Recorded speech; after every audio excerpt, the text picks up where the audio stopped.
Seniors, stop eating these 7 fruits immediately. They're silently destroying your leg strength. My name is William Carter. I'm 74 years old, and I live in a small town in Oregon with my wife Elaine. For most of my life, I believed I was doing everything right. I walked every morning, ate my fruits, cut back on red meat, and kept sugar to a minimum. I never smoked, had the occasional glass of red wine, and figured I was aging better than most. But then came that morning. I swung my legs out of bed, like I always do, planted my feet, and stood up. Or at least I tried to. My left knee buckled slightly. There was this strange tightness I hadn't felt before. I brushed it off. Slept wrong, maybe. But the next day, it happened again. Then again. That week, I found myself gripping the stair railing just to steady myself. And every time I stood up from the couch, it took a little more effort, a little more breath. My legs weren't in pain exactly, but they didn't feel like mine anymore. Heavier, slower, almost uncertain. Elaine noticed. She asked if I was feeling okay. I told her it was nothing, just stiffness. But inside, I felt something deeper, something I couldn't name, like my strength was leaking away slowly, and I couldn't stop it. Still, I didn't panic. I was eating well. I thought I had my fruit. Every morning, bananas, grapes, a glass of fresh orange juice, sometimes even pineapple or watermelon. That's what healthy people do, right? But then one night, I was sitting in the backyard after mowing half the lawn. Not all of it, just half, because I couldn't finish. My legs were throbbing. My knees felt swollen. And for the first time in years, I felt old. Not just tired, old. That's when I started digging. And what I discovered shocked me. All those healthy fruits, the ones doctors and magazines had praised for decades, they weren't all safe. In fact, for people over 60, some of them might be doing more harm than good. Fruits I had eaten with total confidence might be slowly draining my leg strength, stiffening my joints, and inflaming the very muscles I was trying to protect. That night, I lay awake thinking about it. How could something so natural be quietly making me weaker? How many other seniors were going through the same thing, blaming their age, their posture, or their genes when the real culprit might be sitting in their fruit bowl? I didn't have all the answers yet, but one thing was clear. If I didn't change something now, my legs might not carry me much further. It started with pineapple. Yeah, I know. Sounds crazy. Sweet tropical, filled with vitamin C and something they call bromelain. I used to throw a few chunks into my oatmeal, or eat it cold in the afternoons when I wanted something refreshing. Elaine loved it too. We thought it was one of the good guys. But after that rough week of leg tightness and knee soreness, I did something I hadn't done in years. I started reading labels. I started asking questions. I typed in one simple phrase into my laptop: fruits that cause joint pain in seniors. And there it was, right at the top of the list. Pineapple. I leaned in, eyebrows furrowed, scrolling through article after article, medical studies, nutrition blogs. Turns out, pineapple, while praised for its anti-inflammatory benefits, is also packed with natural sugar and acids that can wreak havoc on aging blood vessels and joints. I sat back in my chair. Could something that felt so healthy be quietly triggering the fatigue in my legs? Could those sweet yellow bites actually be causing inflammation, not easing it? The answer I kept seeing was yes. And when you're over 70, your body isn't what it used to be. Blood vessels get thinner, metabolism slows, muscles take longer to recover. What used to be a simple sugar hit is now a full body shock. And pineapple, with all its sweetness and acidity, might be lighting fires in my joints instead of putting them out. I thought back to how often I had eaten it, especially during the summer. I remembered the heavy feeling in my thighs after yard work, the way my knees would ache in the evening, even if I hadn't been on my feet that much. I kept reading. Pineapple's acidity can aggravate joint tissue. Its sugar spikes can restrict blood flow to your legs, literally starving your muscles of oxygen. I looked over at the fridge. There it was, sitting in a Tupperware container. Still fresh, still cold, still glowing yellow, like it was trying to tell me something. I got up, opened the lid, and stared at it for a second. Then I shut the lid, walked it out to the trash, and dumped it. It wasn't easy. I didn't want to believe it. But my gut told me if I wanted to walk freely again, I had to start questioning everything. I thought I knew. One fruit down, 6 more surprises to go. You know that sound a banana makes when you peel it open. That soft little tear of skin. It used to be comforting. Elaine would keep a bunch on the counter, and every morning I'd take one before heading out for my walk. Back then, I thought I was doing everything right, eating potassium for muscle strength, for energy, for those leg cramps I sometimes got after gardening. Bananas were my go-to good guy. Smooth, easy, natural. But not long after I gave up pineapple, I began noticing something strange about the mornings. Not just stiffness, but weight. Not just soreness, but slowness. My legs felt slower, heavier, as if someone had slipped ankle weights under my skin. I started keeping a small notebook, nothing fancy, just scribbles about what I ate and how my legs felt afterward. And over a few weeks, a pattern emerged every time I had a banana in the morning. The fatigue returned by noon. So once again, I opened that laptop, searched. Are bananas bad for leg strength after 70? And there it was.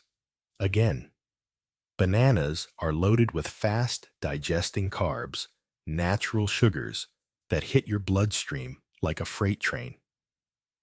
That's fine if you're 25 and running marathons. But for someone like me, approaching 80, that sugar spike can lead to an insulin crash.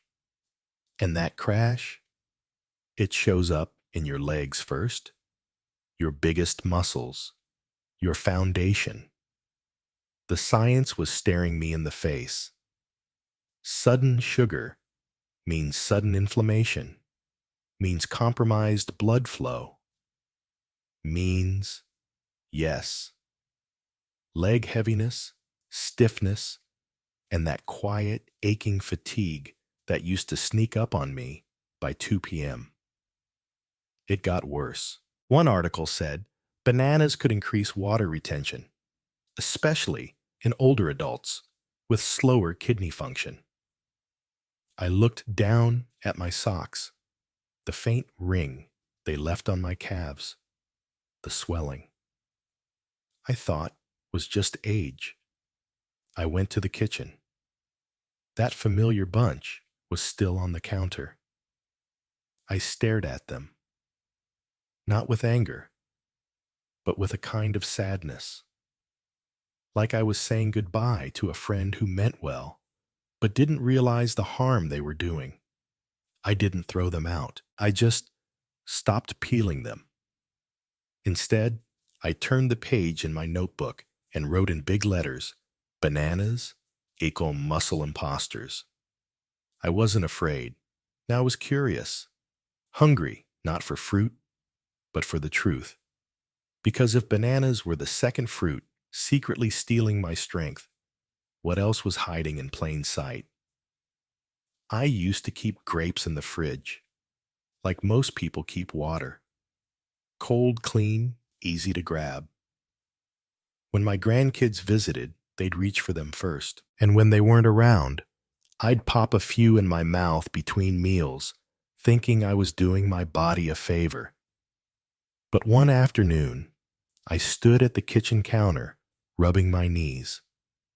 Not after a long walk, not after a fall, just standing. The ache was sharp, like glass beneath the skin, a sting in the toe, a burn in the ankle, a stiffness in the calves that made sitting down feel like surrender. At first I thought, maybe it's the weather. But my notebook was on the table. I'd been writing everything down, meal symptoms, even moods. And that day, in big bold letters, 5 cups red grapes. Before lunch, I flipped back. Another day, I felt swollen and tight grapes. Another. Grapes again. I sat down. This time, with purpose, I typed, "Do grapes cause inflammation in seniors?" And I found something I wasn't ready for. Grapes, especially in larger amounts, are packed with fructose, a type of sugar that rushes to your liver. And when the liver gets overwhelmed, it makes uric acid. That acid builds up in the joints, especially small ones, your toes, your ankles, your knees. And just like that, the burning in my toe wasn't random. The morning stiffness wasn't just old age. It was a fruit I'd trusted my whole life, betraying me slowly. Worse, I learned grapes are incredibly easy to overeat. Because they're tiny, because they're sweet, because no one thinks twice. But now, I was thinking twice. I opened the fridge. That little bowl was still there. Green and red orbs like harmless marbles. But now, I saw them differently. Not evil, not poison, just misunderstood. A danger in disguise for someone like me. I didn't throw them out. I offered them to my neighbor's grandkids when they came over, and I wrote again in my notebook. Grapes equals joint tricksters. That night, the aching calmed a little. The swelling didn't vanish, but the fog in my legs lifted just enough for me to breathe easier. This journey wasn't about blame anymore. It was about clarity. One fruit at a time. And as I turned the page, a new memory surfaced.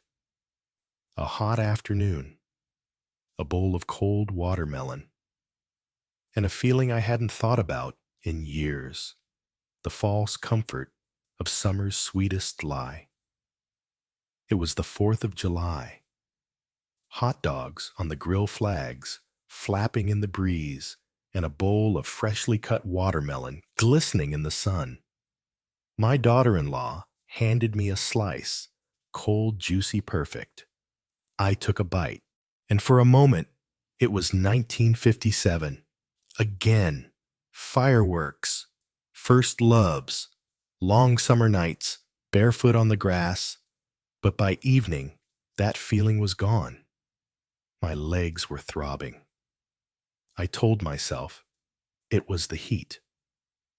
Maybe I'd stood too long, but something deeper in me whispered, Look closer. That night, I did. I sat in my recliner, legs elevated fan humming beside me, and searched watermelon joint, pain elderly. And what I found made me sit straighter. Watermelon has a high glycemic index. That means it doesn't just hydrate, it floods your bloodstream with sugar faster than most fruits. And when you're over 70, your body doesn't bounce back from those sugar surges like it used to. Suddenly, it made sense. The swelling in my ankles that crept in after lunch, the dull ache in my calves after a short walk, the heavy dragging feeling that no amount of rest could fix. All those years, I thought watermelon was my friend. Sweet, innocent, light. It was silently draining my strength. But the hardest part, I loved it. It reminded me of my youth, my freedom, of July picnics when my wife was still alive and my boys were small enough to carry. Giving it up felt like losing another piece of her, another memory. I didn't want to let go, but I remembered what she used to say, especially in her final years. You're not giving up your past. You're choosing your future. So I made a promise, not to abandon joy, but to find new ways to feel it, ways that didn't leave me limping by sundown. I still eat fruit, but now I ask, does this help me walk easier tomorrow? Because the price of comfort should never be your ability to move. And with that choice, I turned the page in my story again. Next was a fruit I trusted every morning.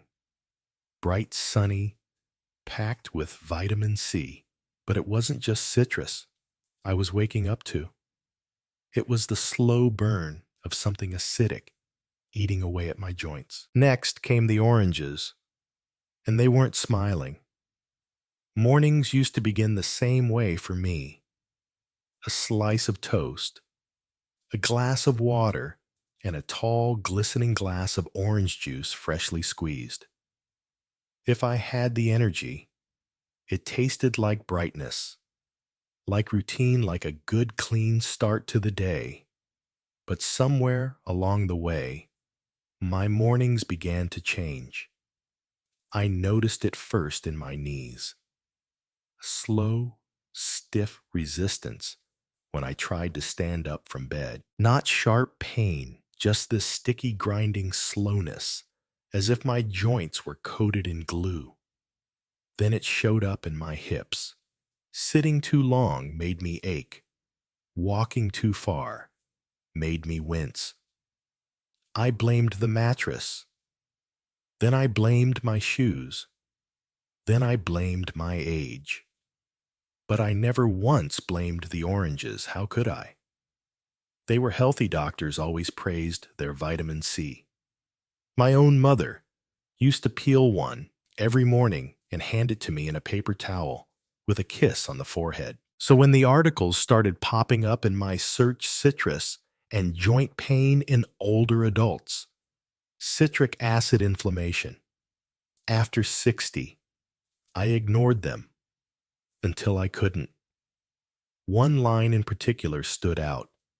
Citric acid in oranges can irritate aging joints and worsen hidden inflammation.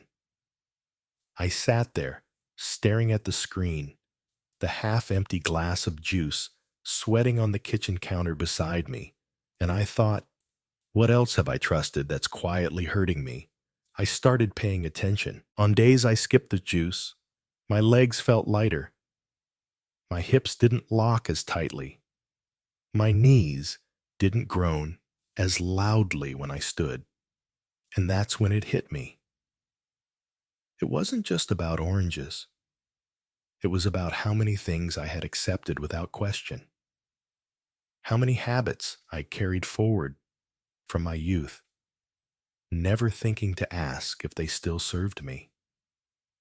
That's the danger of aging. We don't just get older, we carry weight we never examine. And sometimes that weight shows up in places we can't name until we ache. So I made a decision not to ban oranges forever, but to choose when and why I reached for them, to replace my morning glass with a walk, a deep breath, a handful of blueberries instead, to stop pretending that what worked at 30 should still work at 70. That decision didn't just ease my joints. It gave me back my power. Because health, I've learned, isn't about what you add. It's about what you're brave enough to remove. And as I cleared space in my kitchen, I found room in my life for stillness, for strength, for change. Next came a fruit I trusted even more. Crisp, green, clean. The kind of snack that makes you feel smart for choosing it. But my body knew better. And soon I would too. It was a Tuesday afternoon when I felt it, a sharp, twisting ache in my hip after bending down to tie my shoe. Just one movement. Nothing dramatic, but it lingered all day. By dinner, there was a burning sensation in the back of my thigh, and when I stood up from my recliner, it felt like my knees had aged 10 years. In one afternoon, I hadn't fallen. I hadn't overexerted myself. But something was wrong. As always, I looked for answers in the usual places. More water, more rest, more stretches, still the tightness remained. That night, as I was scrolling through a health forum for older adults, I came across a post titled, "Green Apples and Leg Pain, You're Not Imagining It." I clicked without hesitation. It sounded ridiculous. Apples were supposed to be the smartest choice, the fruit you could eat without guilt. Crisp, low in sugar, a favorite of doctors and dieters alike. I ate one nearly every evening while watching the news, thinking it was a smart way to satisfy late-night hunger without harm. But as I read on, something clicked. Malic acid, a naturally occurring compound in green apples praised for its tartness, but in aging bodies, it could irritate joints and increase sensitivity in tissues already inflamed from years of wear and tear. It hit me like a quiet thunderclap. That ache in my hip, the tightness in my knees after dinner, the leg cramps that always seemed to show up at night. Could it be from the very snack I thought was helping me? I stood up, walked into the kitchen, and opened the crisper drawer. 4 green apples stared back at me, innocent as ever. I picked one up, held it in my palm. It felt light, but now I wondered how much weight it had placed on my body, slowly, subtly, silently. That night, I skipped the apple. Instead, I made a cup of warm herbal tea and sat with my feet elevated, thinking about how many other habits I'd never questioned, how many healthy choices were never reevaluated as my body changed. Over the next few days, I noticed something remarkable. The burning in my thighs subsided. The night cramps grew rare, and getting up in the morning felt just a little bit easier. It wasn't a miracle, but it was a message. Even the smartest choices need to evolve as we do. And maybe that's the hardest lesson about aging, not just letting go of what no longer serves us, but being willing to look again at the things we thought never could hurt us. Next came the sweetest fruit in my kitchen, one I'd always treated like dessert from nature, a golden treat from summer afternoons. But I had no idea how much sugar it carried, or how deeply it was stealing strength from my legs. Mangoes, soft, golden, sweet, like sunshine. If green apples were my smart snack, mangoes were my indulgence, my reward. After dinner, after a long walk, or on hot days when I wanted something that reminded me of my younger years in Florida. My wife and I used to buy them fresh from the farmer's market, slice them cold, and eat them on the porch in silence. Even after she passed, I kept that tradition going. A bowl of chilled mango felt like memory and comfort in one. So, when someone in the forum mentioned mango as the sugar bomb for aging joints, I almost laughed. It felt too dramatic, too cruel. How could something so natural, so loved, be a threat? But I kept reading. They weren't talking about just any sugar. Mango is packed with natural fructose. And for younger bodies, that's fine. But for someone like me, pushing past 70, with a slower metabolism and joints that had already weathered a lifetime, it was different. Fructose hits fast. It spikes blood sugar. And unlike table sugar, it goes straight to the liver, where it turns to fat and builds up uric acid, a major cause of joint inflammation. I thought back to the last few months. The swelling in my ankles by evening, the weird tingling in my toes like pins and needles that never fully left. I had chalked it up to long walks, to arthritis, to just getting old. But now I wondered. I hadn't changed much in my diet lately, except maybe I'd been eating more mango than usual. It felt like a harmless treat. But was it silently draining the strength from my legs? That night, I did something I never imagined. I pushed the mangoes to the back of the fridge. I didn't throw them out. I wasn't ready for that.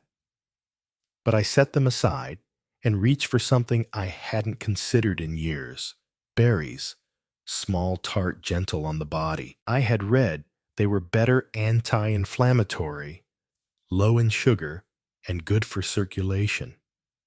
The next few days felt different. My feet didn't puff up like they usually did by dinner time. I climbed the stairs without gripping the handrail and the burning under my kneecaps. It faded, not gone, but lighter, less present. And something even more surprising happened.